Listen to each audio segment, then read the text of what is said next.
Tears, tears, tears, in the night, in solitude, tears, on the white shore dripping, dripping, sucked in by the sand, tears, not a star shining, all dark and desolate, moist tears from the eyes of a muffled head.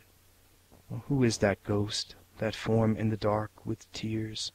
What shapeless lump is that, bent, crouched there on the sand, streaming tears, sobbing tears, throes, choked with wild cries? O storm, embodied, rising, careering with swift steps along the beach. O wild and dismal night storm, with wind, O belching and desperate, O shade so sedate and decorous by day, with calm countenance and regulated pace, but away at night as you fly, none looking. O then the unloosened ocean of tears, tears, tears.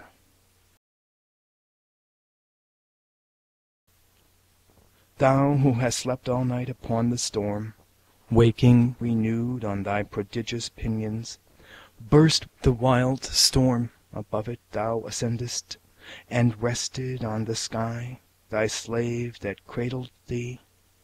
Now a blue point, far, far in heaven floating, as to the light emerging here on deck I watch thee, myself a speck, a point on the world's floating vast. Far, far at sea, after the night's fierce drifts have strewn the shore with wrecks, with reappearing day is now so happy and serene, the rosy and elastic dawn, the flashing sun, the limpid spread of air cerulean.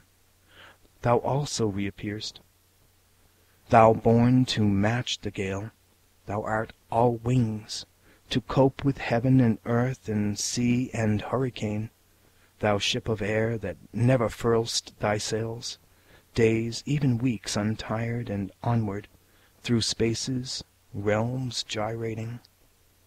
At dusk that look'st on Senegal, at morn America, that sport'st amid the lightning flash and thundercloud, in them, in thy experiences hast thou my soul. What joys were thine! Aboard at a ship's helm, a young steersman, steering with care, through fog on a sea-coast dolefully ringing, an ocean bell, O warning bell, rocked by the waves. O you give good notice indeed, you bell by sea-reefs ringing, ringing, ringing, to warn the ships from its wreck-place. For as on alert, O steersman, you mind the loud admonition. The bows turn, the freighted ship tacking speeds away under her grey sails, the beautiful and noble ship with all her precious wealth speeds away gaily and safe.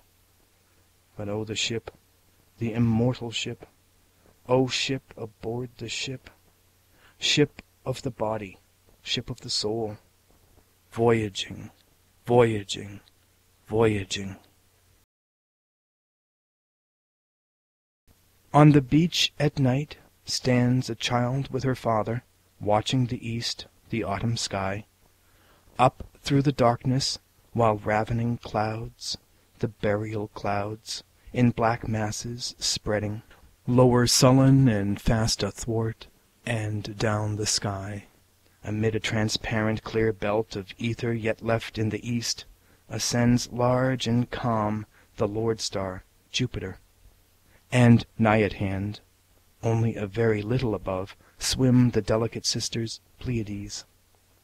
From the beach the child holding the hand of her father, those burial clouds that lower victorious, soon to devour all, watching, silently weeps. Weep not, child, weep not, my darling. With these kisses let me remove your tears. The ravening clouds shall not long be victorious. They shall not long possess the sky. They devour the stars only in apparition. Jupiter shall emerge. Be patient. Watch again another night. the Pleiades shall emerge. They are immortal. All those stars, both silvery and golden, shall shine out again. The great stars and the little ones shall shine out again. They endure. The vast, immortal suns and the long-enduring, pensive moons shall again shine. Then, dearest child, mourn'st thou only for Jupiter? Considerest thou alone the burial of stars?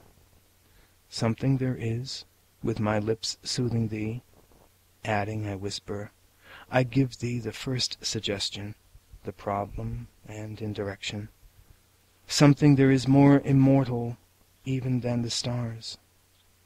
Many the burials, many the days and night passing away, something that shall endure longer even than lustrous Jupiter, longer than sun or any revolving satellite, or the radiant sisters, the Pleiades. The world below the brine, forests at the bottom of the sea, the branches and leaves, sea lettuce, vast lichens, strange flowers and seeds, the thick tangle, openings, and pink turf, different colors, pale gray and green, purple, white, and gold, the play of light through the water. Dumb swimmers there among the rocks, coral, gluten, grass, rushes, and the aliment of the swimmers, sluggish existences grazing there suspended, or slowly crawling close to the bottom, the sperm whale at the surface blowing air and spray, or disporting with his flukes, the leaden-eyed shark, the walrus, the turtle, the hairy sea leopard, and the stingray. Passions there, wars, pursuits, tribes, sight in those ocean depths. Breathing that thick breathing air as so many do, the change thence to the sight here, and to the subtle air breathed by beings like us who walk this sphere. The change onward from ours to that of beings who walk other spheres. On the beach at night, alone, as the old mother sways her to and fro, singing her husky song, as I watch the bright stars shining, I think a thought of the clef of the universes and of the future. A vast similitude interlocks all spheres, grown, ungrown, small, large, suns, moons, planets, all distances of place however wide, all distances of time, all inanimate forms, all souls, all living bodies, though they be ever so different or in different worlds, all gaseous, watery, vegetable, mineral processes, the fishes, the brutes, all nations, colors, barbarisms, civilizations, languages, all identities that have existed or may exist on this globe or any globe, all lives and deaths, all of the past, present, future. This vast similitude spans them, and always has spanned, and shall forever span them and compactly hold and enclose them. Today a rude brief recitative of ships sailing the seas, each with its special flag or ship signal, of unnamed heroes in the ships, of waves spreading and spreading far as the eye can reach, of dashing spray, and the winds piping and blowing, and out of these a chant for the sailors of all nations, fitful like a surge, of sea captains, young or old, and the mates, and of all intrepid sailors, of the few, very choice, taciturn, whom fate can never surprise nor death dismay, picked sparingly without noise by thee, old ocean, chosen by thee, thou sea that pickest and cullest the race in time, and unitest nations, suckled by thee, old husky nurse, embodying thee, indomitable, untamed as thee. Ever the heroes on water or on land, by ones or twos appearing, ever the stock preserved, and never lost, though rare, enough for seed preserved. Flaunt out, O sea, your separate flags of nations, flaunt out visible as ever the various ship signals. But do you reserve especially for yourself and for the soul of man one flag above all the rest, a spiritual woven signal for all nations, emblem of man elate above death, token of all brave captains and all intrepid sailors and mates, and all that went down, doing their duty, reminiscent of them, twined from all intrepid captains young or old, a pennant universal, subtly waving all time, o'er all brave sailors, all seas, all ships.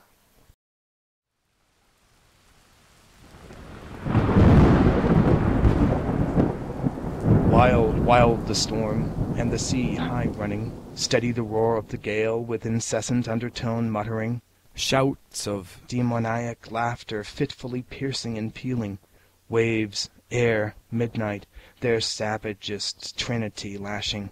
Out in the shadows their milk-white combs careering, on beachy slush and sand, spirits of snow fierce slanting, with through the murk the easterly death-wind breasting, through cutting swirl and spray, watchful and firm advancing. That in the distance, is that a wreck? Is the red signal flaring? Slush and sand of the beach, tireless till daylight wending, steadily, slowly through hoarse roar never remitting, along the midnight edge by those milk-white combs careering, a group of dim weird forms struggling, the night confronting, the savage trinity warily watching. After the sea-ship, after the whistling winds, after the white-grey sails taut to their spars and ropes, below a myriad waves hastening, lifting up their necks, tending in ceaseless flow toward the track of the ship, waves of the ocean bubbling and gurgling, blithely prying, waves, undulating waves, liquid, uneven, emulous waves, toward that whirling current, laughing and buoyant with curves, where the great vessel, sailing and tacking, displaced the surface. Larger and smaller waves in the spread of the ocean yearnfully flowing, the wake of the sea-ship after she passes, flashing and frolicsome under the sun, a motley procession, with many a fleck of foam and many fragments, following the stately and rapid ship, in the wake following.